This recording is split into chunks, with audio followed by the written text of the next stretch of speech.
Halo, nama saya Nabila Balkisudari. Dalam video kali ini saya akan menjelaskan tentang upaya pemerintah dalam menangani COVID-19 di Indonesia. Video ini adalah tugas bahasa Indonesia yang bertemakan Corona. Sebelum itu saya akan melihatkan kalian data COVID-19 di Indonesia pada bulan November 2021. Pandemi telah memberikan dampak yang besar pada dunia. Dampak tersebut berpengaruh sangat signifikan baik di bidang kesehatan maupun non-kesehatan. Indonesia harus terus berbenah lebih awal terhadap pandemi untuk keberhasilan dalam pengendaliannya. Pemerintah pusat telah melakukan berbagai upaya untuk menangani COVID-19. Di sektor kesehatan, pemerintah telah berupaya untuk mempercepat pelaksanaan tracing, testing, dan treatment atau yang disebut 3T. Penanganan COVID ini bukan hanya tugas pemerintah pusat, melainkan butuh kolaborasi dan gotong royong seluruh elemen masyarakat untuk menyelesaikan permasalahan COVID-19 di Indonesia. Sebagai informasi, rapat koordinasi COVID turut dihadiri oleh perwakilan masing-masing klaster nasional dari kementerian dan lembaga, serta organisasi non-pemerintah dan swasta dalam menangani COVID-19. Peran pemerintah daerah dalam pengambilan kebijakan penanganan COVID yang responsif perlu diperkuat.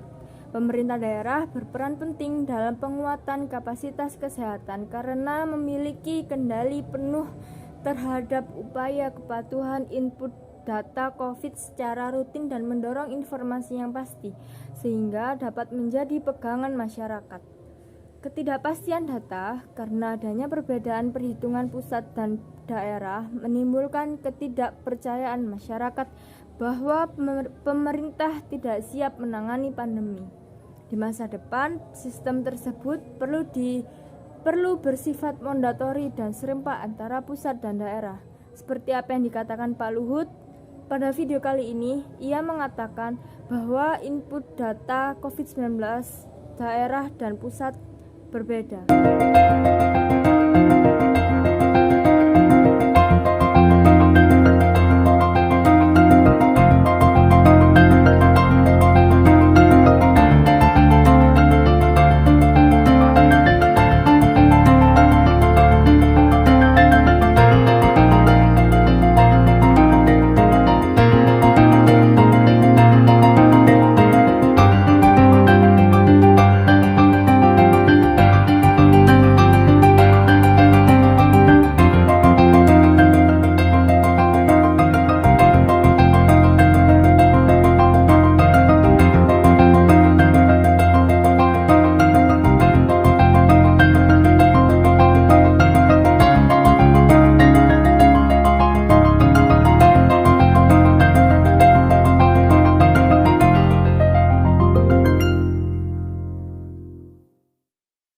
Pemerintah perlu memperhatikan kecukupan jumlah tenaga kerja kesehatan terlatih dan menyiapkan tenaga relawan medis dan non-medis. Keterbatasan dokter spesialis tertentu perlu diatasi dengan melindungi kondisi fisik dan mental mereka agar tidak kelelahan, sehingga rentan terkena COVID-19 dan juga melindungi masyarakat penerima jasa pelayanan kesehatan. Pemerintah perlu menyediakan fasilitas bagi warga yang isolasi mandiri namun tidak memungkinkan untuk isolasi mandiri sendiri di rumah. Selain itu, kapasitas pengelolaan limbah medis dan pemerataannya perlu ditingkatkan. RS berkewajiban untuk memiliki kapasitas tempat pengelolaan sementara sebelum diolah atau diangkat. Kondisi tanah air dan dunia sedang dilanda pandemi yang tak kunjung reda, sehingga banyak dari berbagai bidang yang terkena dampaknya dan mengalami penurunan.